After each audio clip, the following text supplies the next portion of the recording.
Preguntas a la psicología.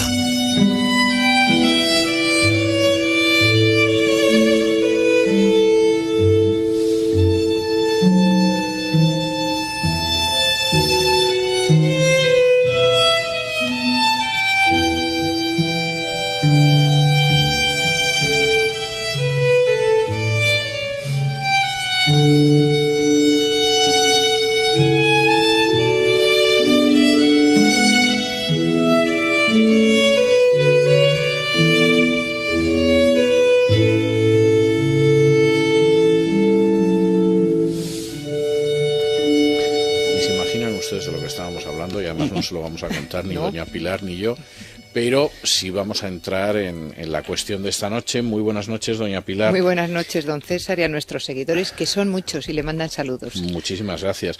Bueno, hoy nos encontramos con bastantes preguntas que tienen que ver con esos ciclos de sufrimiento intenso que tienen un responsable, y ese responsable es lo que algunos denominan el depredador emocional o los vampiros emocionales.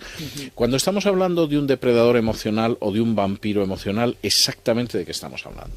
Muy bien. Pues es un subtipo de maltrato, pero mucho más insidioso, mucho más silente y mucho más peligroso que el maltratador explosivo, violento, físico, manifiesto. Entonces, el depredador, además hay una autora muy buena que ha sacado un libro al mercado, Neus Colomer, Ana Martos, también la doctora Irigoyen, que hablan sobre este perfil. Bien, lo mismo que en la naturaleza, existen los depredadores animales que capturan y que aniquilan a los más débiles, y lo hacen siempre con camuflaje, son muy sigilosos y con paciencia. El depredador humano o el vampiro humano lo que hace no es depredar a los más débiles, sino a los más aptos. ¿A quiénes son para un depredador? Bueno, hay quien considera que en la naturaleza pasa igual. Y de hecho, sí, yo recuerdo un zoólogo que, despreciando en cierta ocasión las teorías de Darwin en el sentido de que los más débiles caen, decía: déjese usted de tonterías, el lobo que va cazando conejos no se tira por el conejo más delgado. Claro, efectivamente. Y es verdad. Pero a lo mejor el que está un poco más cojo, más tullido, sí, porque le es más fácil. Parece ser que no, que pero van a por el desde más luego gordito. El apetitoso es más. Claro. Bueno, pues los humanos efectivamente van a por los más apetitosos. Pero ¿quiénes son los más apetitosos para un depredador humano? Curiosamente son personas bondadosas, generosas, optimistas, vitalistas, con fuerza espiritual. ¿Por qué? Porque son características que el depredador humano no ha tenido y que anhela y envidia. Pero en lugar de manifestarse claramente, lo hace de un modo represivo. ¿Cuál es la diferencia que se pueden plantear nuestros seguidores entre un psicópata y un depredador? El psicópata nunca, es decir, ha vivido siempre en el infortunio. Nunca ha tenido emociones. El depredador sí ha nacido con emociones, pero hay una desconexión en un momento de su infancia porque ha generado demasiado protagonismo, demasiados celos que no han sido resueltos. Y entonces lo intenta inhibir, y a resultas es que envidia de esa manera sigilosa, de esa manera paciente, ¿a quiénes? A esas víctimas que hemos dicho que son muy apetecibles, muy apetitosas para ellos. Fundamentalmente, como hemos dicho, son personas extrovertidas, alegres, bondadosas, que ellos lo buscan no como compensación a sus vidas, sino para aspirarles eso que envidian. Ahora bien, ¿en qué entorno se puede dar esa depredación emocional? Evidentemente se da en los entornos más cercanos, en la familia, en la pareja muchísimo, pero se puede dar entre hermanos, en el trabajo muchísimo también, en amigos también se da, pero a más lejanía de vinculación, más difícil es que haya una depredación. ¿Por qué? Porque necesitan cercanía y tiempo para generar. ¿Cómo empieza la depredación? Con la vinculación de la seducción. Es decir, van generando una placenta invisible para el resto, porque la depredación es que es invisible para el resto de los observadores. Es decir, que si la depredación se da en la pareja, los hijos pueden perfectamente no darse cuenta. Si la depredación se da en el trabajo... A diferencia del maltrato en efectivamente, efectivamente. ¿Y esto qué características? Bueno, otra situación importante. ¿Qué perfil cómo se distribuye la depredación?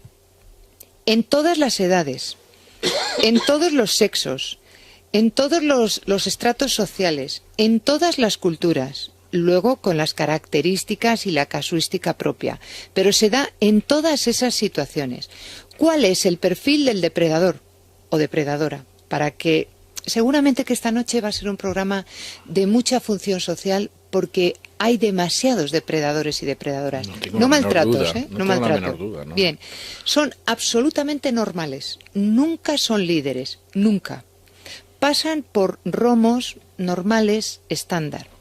Siguiente situación, el grupo, aunque no es líder, los percibe como peligrosos, porque sí que ventean o intuyen que está siendo una víctima maltratada por él. Y entonces es mejor aliarse con el enemigo que ponerse enfrente de él. El objetivo del depredador o depredadora es el desmoronamiento, el desmantelamiento moral, personal, psicológico y sociológico de la víctima. Incluso muchos de ellos consiguen que la víctima termine con su vida. Ese es el caso extremo. Los hay peligrosos y muy peligrosos. ¿Quiénes son los muy peligrosos? Los que están mucho más enmascarados, los que son mucho más insidiosos y sobre todo los que están mucho más presentes y más cercanos a la víctima. Otra característica, se sienten profundamente inferiores, profundamente, y los sustituyen con un mecanismo freudiano de compensación. Entonces lo que hago es ser arrogante y grandilocuente, pero un mecanismo compensatorio. Después, ¿cómo tratan a la víctima? La vejan, la humillan, la ningunean. También tienen una desconexión muy fuerte entre sus emociones y entre su mente. Todo esto imitando, atención, las emociones de la víctima. Pueden ser perfectamente hipócritas y falsarios, porque son muy capaces, muy camaleónicos de ver si hay que llorar, se llora. Pero no están sintiendo la tristeza ni el llanto, porque sus objetivos son profundamente egocéntricos, no egoístas. Es decir, lo que hacen a la víctima es despreciarla profundamente y anhelar de una manera envidiosa todo lo que poseen y que ellos no tienen, que hemos visto que es vitalidad, es alegría, es optimismo, es confianza. Todo eso lo absorben como un aspirador. Bien, son sacos de resentimiento y de rabia, enmascarados detrás de grandes convencionalismos o personas con fuerte ideología o conducta moral. Pero es una fachada. Detrás no hay nada. ¿Cuándo arranca todo esto? ¿Cuál es la evolución biográfica del depredador o la depredadora? Cuando son niños que tiran la piedra y esconden la mano. Nunca se van a ver envueltos en las peleas directamente, pero indirectamente son los causantes. Son niños que buscan y anhelan desde un primer momento el protagonismo. Al no obtenerlo de la manera que ellos quieren o en el momento egocéntrico que ellos quieren, lo inhiben, lo frenan. Eso sí es un principio de inhibición y de castración personal. Y entonces van generando ese resentimiento, pero con muchísimo disimulo. De tal manera que los demás lo que van a percibir es una persona muy controlada, muy estable, incluso muy sociable y con unas ideas muy aceptables, con unos planteamientos, como hemos dicho, convencionales, morales, muy respetable. Bien, la víctima es algo, vamos a ver, se encuentran siempre la víctima y el depredador dentro de un grupo. Él sabe elegir perfectamente cuál es la víctima perfecta. Aquella que es más bondadosa, aquella que tiene esas características de vitalidad. Entonces, elegir a la víctima, ahora nos metemos en las fases de la víctima. Elegir a la víctima le lleva un tiempo. Inmediatamente que conoces a un depredador no lo distingues, ni él te distingue a ti. Pero si pasas un tiempo, empiezas a trabajar con él, no digo nada si empiezas a relacionarte con él, incluso depredadores en la época de noviazgo, no no manifiestan, no son tan claros. Pero en el primer momento que ya está estabilizada la pareja, aparece. Luego, el primer paso es elegir perfectamente a la víctima. Segundo paso, que lo hacen magníficamente bien, aislarlas. Aislar a la víctima. ¿Cómo? Cortando los lazos afectivos. Con la familia, con los amigos. ¿Qué ocurre? Que primero has elegido la víctima adecuada.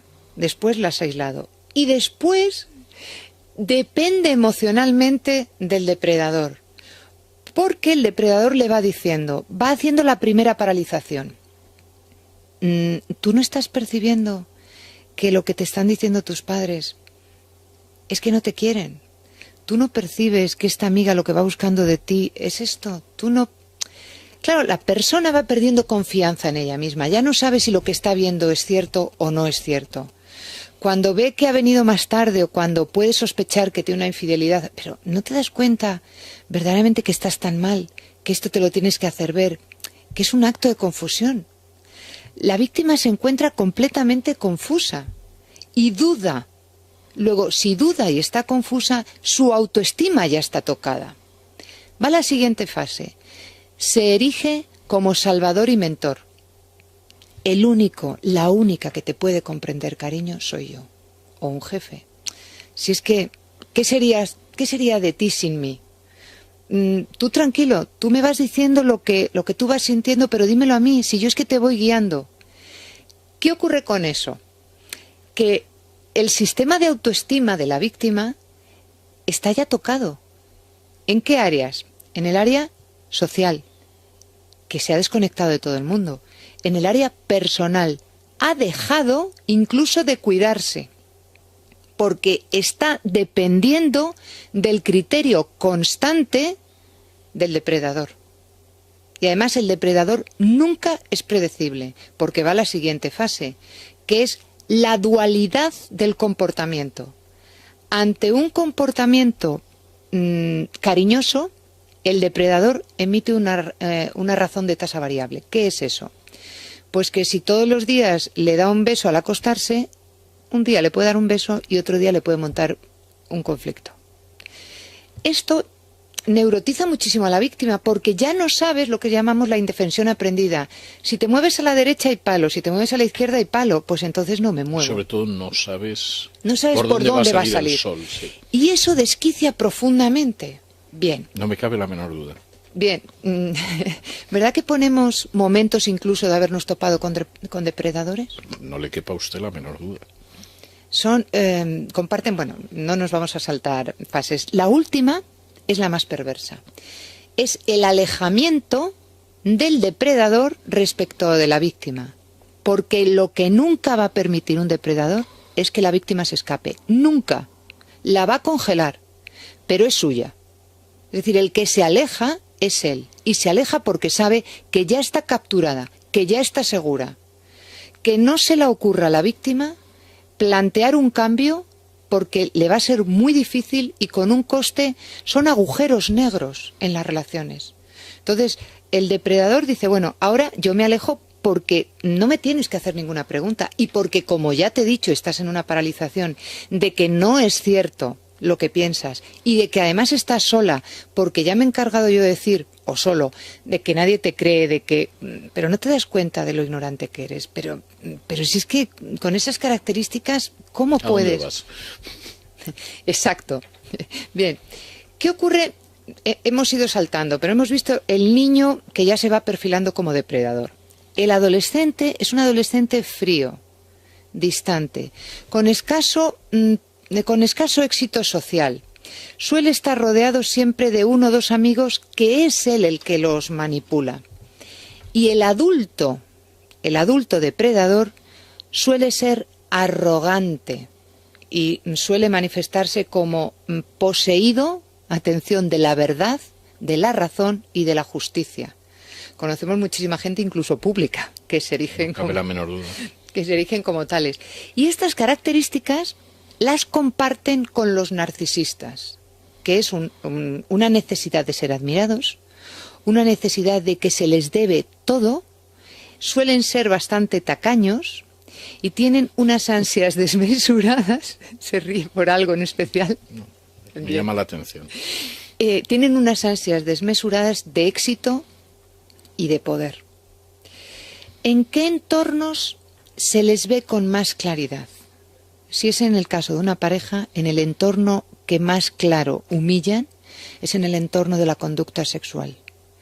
Cuando ya ha pasado la víctima todas esas fases, empiezan a despreciar profundamente a la víctima, porque nunca un depredador, nunca, atención nuestros seguidores, nunca les han tratado como personas. Hemos visto que tiene una desconexión emocional. Las tratan como objetos. Y entonces usan a sus víctimas, pero no gozan con ellas. Pero es que, ¿qué pago tienen las víctimas esto? ¿Qué ocurrencia tiene? Pues la mayoría de las víctimas es aquello de ni sienten ni padecen. Están anestesiadas. Son incapaces de sentir ni odio ni amor auténtico, pero sí sienten la vinculación por esa dependencia emocional de me lo está haciendo pasar tan mal, pero es que más allá de él o de ella está el vacío. Ese es un error. Sacar a una víctima, sacarla de las fauces de un depredador lleva años, don César. Años. Tengo en la consulta varias personas, ven en el plano consciente y racional lo que sucede, todo lo que está sucediendo, hemos pero ido viendo, emocionalmente no consiguen desligarse. No consiguen desligarse. Y entonces, Neus Colomer habla de una jaula, una celda, que me parece perfecta. Ella lo hace con círculos, yo lo voy a hacer lo que son con barrotes. La primera es la alerta y el control constante. Ellos o ellas pueden hacer lo que les dé la gana, pero la víctima no puede salir sin decir exactamente dónde, con quién va a ir, y que si no coge el móvil tenemos un conflicto. O sea, el control es constante. ¿Qué has hecho? ¿Qué estás haciendo? ¿Qué comida? ¿Qué vas a echar en esta comida? ¿Qué vas a hacer? Constante. Bien. Después, esta alerta y esta vigilancia les lleva a culpabilizar constantemente a la víctima. Hombre, pero ¿cómo no vas a tener fracaso con tus padres? Pero no te das cuenta que es que tú no sabes relacionarte. Pero no te das cuenta cómo tus amigas te van a aceptar. O cómo tus amigos, o en el caso de una persona que está trabajando con un jefe. Pero no te das cuenta que es que no terminas de llegar al objetivo. Pero hombre, pero si es que tú revísate, vamos, yo no digo nada, porque luego vienen los subtipos de estos depredadores. Luego viene una cosa que es profundamente invalidante, el disimulo social.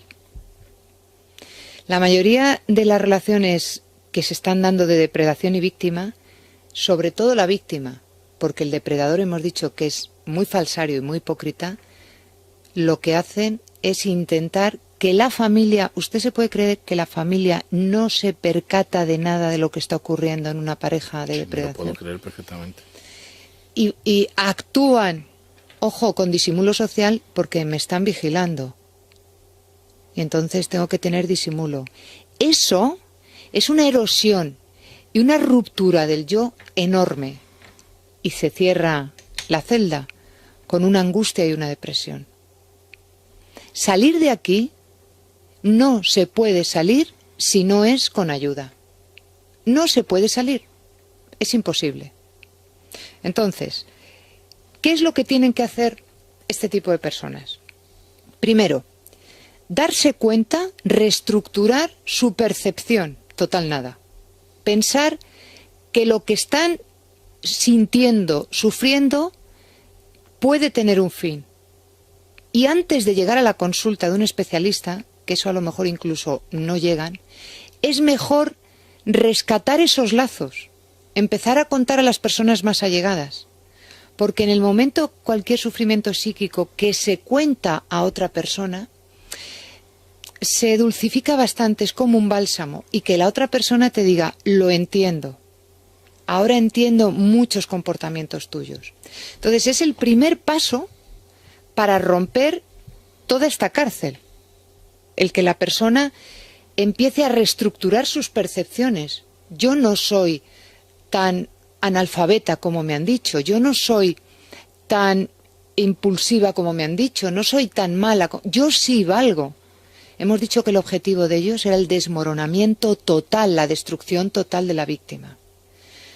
¿Qué tipos hay? Porque no todos actúan de la misma manera. Hay que meterlos en la matriz de personalidades. Bien. La personalidad del despótico. Tengo en la mente alguna persona de los medios de comunicación. Personas que no expresan sus deseos, imponen a los demás. Y además se enmascaran detrás de planteamientos muy radicales, muy fundamentalistas. Suelen ser personas poco respetuosas y altamente agresivas. Bien. Está el irresponsable. Este tipo de depredador se da mucho en los hijos adolescentes de ahora. A partir de meterse ellos en jaleos de deseos, por ejemplo, anda papá, déjame el coche, venga, enróllate, déjame el coche de alta gama del padre. Se pega un trastazo a la parte difícil. Atención, otra característica. Todos los depredadores, en las situaciones de crisis, en las situaciones difíciles, no actúan ellos. Porque se leen débiles, hemos dicho que son sacos de resentimiento y de rabia. Entonces dejan que los otros resuelvan, las víctimas. Eso sí, cuando lo resuelvan van a culpabilizar, porque nunca van a estar conformes. Entonces el tipo de depredador irresponsable es muy característico ahora en los hijos. El depredador seductor, esto también hay mucho en las playas y en las discotecas, es decir, que apabullan a las víctimas a través de su físico o de su dinero. El depredador de bajo perfil, este hemos dicho que es de los más peligrosos, porque es muy silente. Es aquello de, voy a poner el caso de una mujer que además me lo contaron así. El marido está en paro y ella insidiosamente pues le decía que es que no hacía nada por resolver esa situación. El veneno en la puerta. Acabo de ver al vecino que salía de una caja de cobrar el paro, iba a comprar regalos para la Navidad. No hace falta decir más, se lo dijo al marido, como el que no quiere la cosa. Eso me recuerda una anécdota que antes de que acabe su intervención voy a decidir si se la cuento en público o no. Pero... Muy bien, muy bien.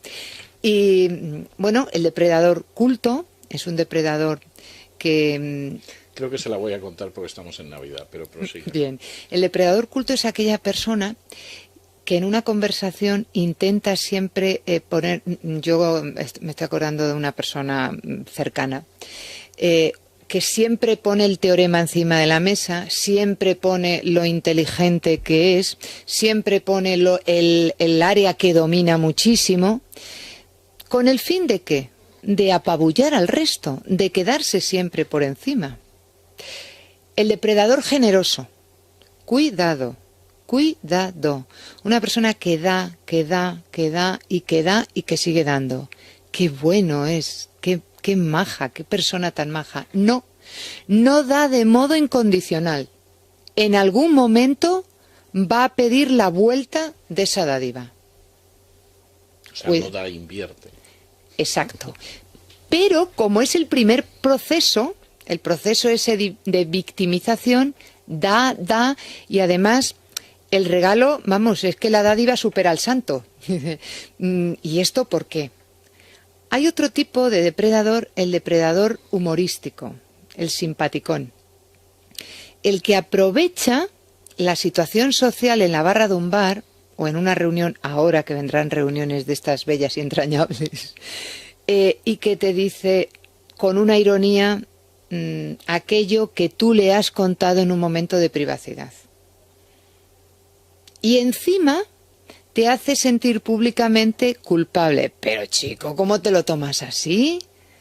Pero si fíjate cómo estamos todos aquí a carcajada limpia. Hombre, ¿cómo puede ser así? ¿Es reconocible todos estos tipos de personajes? Ya lo creo que son reconocibles. Y hay un tipo de depredador, este ya se me borra la sonrisa. El depredador perverso o el depredador proyectivo. Es aquel que siendo depredador utiliza, y siendo un depredador muy hábil y muy astuto, utiliza todas las instituciones y herramientas, pueden ser instituciones incluso psicológicas, jurídicas, para convertir a la víctima en manipuladora y en depredadora. Eso es como los vampiros, ¿no? Convierten a las víctimas en vampiros. Exacto, exacto. A su vez. Este es el más destructivo, sin lugar a dudas. Y hemos dicho que son personas muy camaleónicas, que están como muy... vamos a ver, no se les distingue en la sociedad, no llevan... El psicópata se le puede distinguir porque es muy antisocial, pero este tipo de personas no. Y además envidian profundamente a personalidades muy frescas, en el sentido de frescas, muy espontáneas, personas sociables, personas con mucha vitalidad. Cuando una de estas personas pasa por una depredación, es difícil encontrar esa persona en origen, porque este último barrote, están absolutamente depresivas, no saben quiénes son. Y además, con tiempo, hemos dicho que la última fase es el alejamiento del depredador de la víctima, no al revés. Es decir, que la víctima puede iniciar un proceso de separación, de alejamiento, y tardará más o tardará menos, pero va a molestar, porque es una víctima suya, son sus presas. Y a sus presas, una vez que las consiguen, no las sueltan tan fácilmente. Le voy a contar la anécdota que me venía a la cabeza. No puedo dar fe de que la anécdota sea cierta, pero me la contó Alfonso Usía, tanto a mí como a otra gente que estaba delante, ¿no? Entonces me contaba que era un matrimonio de Andalucía y la mujer siempre le estaba contando al marido cosas como: parece mentira el vecino del tercero que ha cambiado de coche y nosotros llevamos con el mismo coche 15 años. Parece mentira el vecino del segundo que lleva a su mujer de vacaciones a todas partes, tú me tienes aquí encerrado en casa continuamente. Parece mentira, hay que ver cómo está esta casa, y el otro día estuve en la casa de la vecina del sexto y tiene una casa que da gusto verla porque hay que ver los muebles que le compra el marido. Y esto parece ser que era la conversación habitual del marido. Y un día el marido regresa a casa, abre la puerta de la casa, según contaba Alfonso, y distingue a lo lejos a la mujer que está de espaldas colgando la ropa en un tendedero. Al marido se le pone una nube roja delante de los ojos, echa a correr hacia la mujer, la agarra de los tobillos y la lanza por encima del tendedero. Inmediatamente el hombre se da cuenta de la atrocidad que ha perpetrado, agarra una botella de whisky, se sienta en el sofá y espera a que venga la policía a detenerle. De modo que el hombre se sienta en el sofá, empieza a beber whisky, y apenas han pasado 5 minutos cuando suena a la puerta.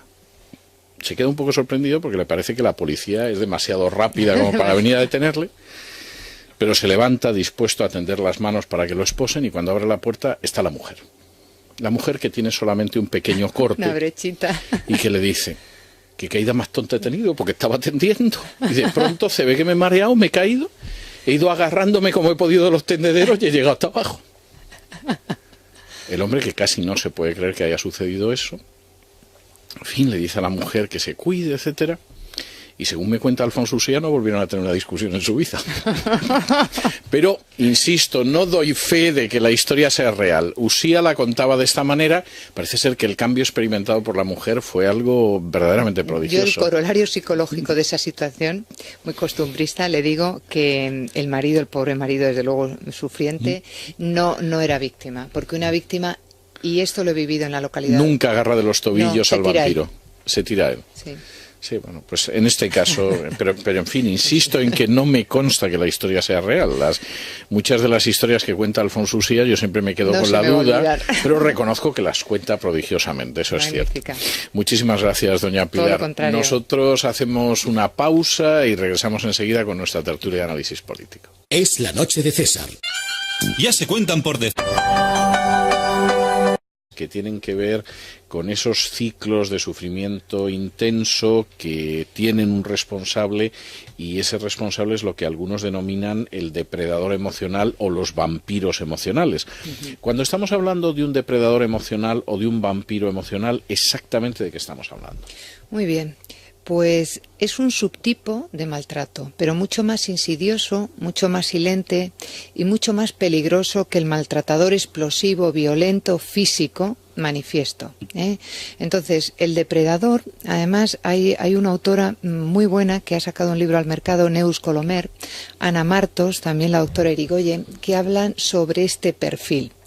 Bien, lo mismo que en la naturaleza, existen los depredadores animales que capturan y que aniquilan a los más débiles y lo hacen siempre con camuflaje, son muy sigilosos y con paciencia. El depredador anhela y envidia, pero en lugar de manifestarse claramente lo hace de un modo represivo. ¿Cuál es la diferencia que se pueden plantear nuestros seguidores entre un psicópata y un depredador? El psicópata nunca, es decir, ha vivido siempre en el infortunio.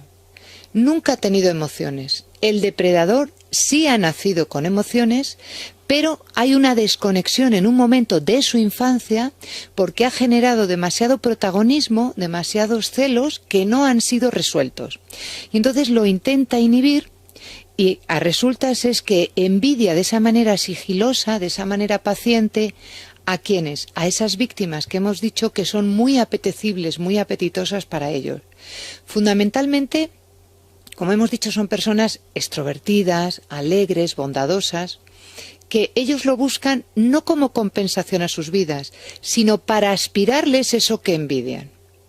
Ahora bien, ¿en qué entornos se puede dar esa depredación emocional? Evidentemente se da en los entornos más cercanos, en la familia, en la pareja muchísimo. Pero se puede dar entre hermanos, en el trabajo muchísimo también, en amigos también se da, pero a más lejanía de vinculación, más difícil es que haya una depredación. ¿Por qué? Porque necesitan cercanía y tiempo para generar. ¿Cómo empieza la depredación? Con la vinculación de la seducción. Es decir, van generando una placenta invisible para el resto, porque la depredación es que es invisible para el resto de los observadores. Es decir, que si la depredación se da en la pareja, los hijos pueden perfectamente no darse cuenta. Si la depredación se da en el trabajo... A diferencia del maltrato. Efectivamente, efectivamente. Y... Preguntas a la psicología.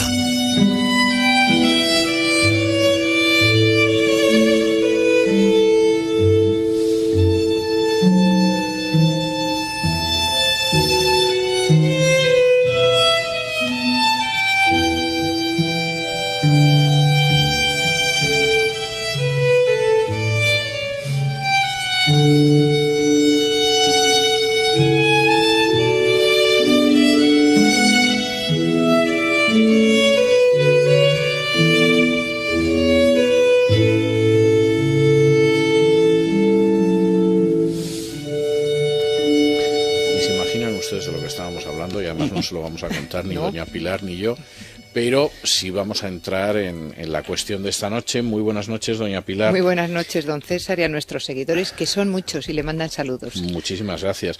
Bueno, hoy nos encontramos con bastantes preguntas. El depredador humano o el vampiro humano lo que hace no es depredar a los más débiles, sino a los más aptos. ¿A quiénes son para un depredador? Bueno, hay quien considera que en la naturaleza pasa igual. Y de hecho, sí, yo recuerdo un zoólogo que, despreciando en cierta ocasión las teorías de Darwin en el sentido de que los más débiles caen, decía: déjese usted de tonterías, el lobo que va cazando conejos no se tira por el conejo más delgado. Claro, efectivamente. Y es verdad. Pero a lo mejor el que está un poco más cojo, más tullido, sí, porque le es más fácil. Parece ser que no, que pero van a por el desde más luego gordito. El apetitoso es más... Claro. Bueno, pues los humanos efectivamente van a por los más apetitosos. Pero ¿quiénes son los más apetitosos para un depredador humano? Curiosamente son personas bondadosas, generosas, optimistas, vitalistas, con fuerza espiritual. ¿Por qué? Porque son características que el depredador humano no ha tenido y que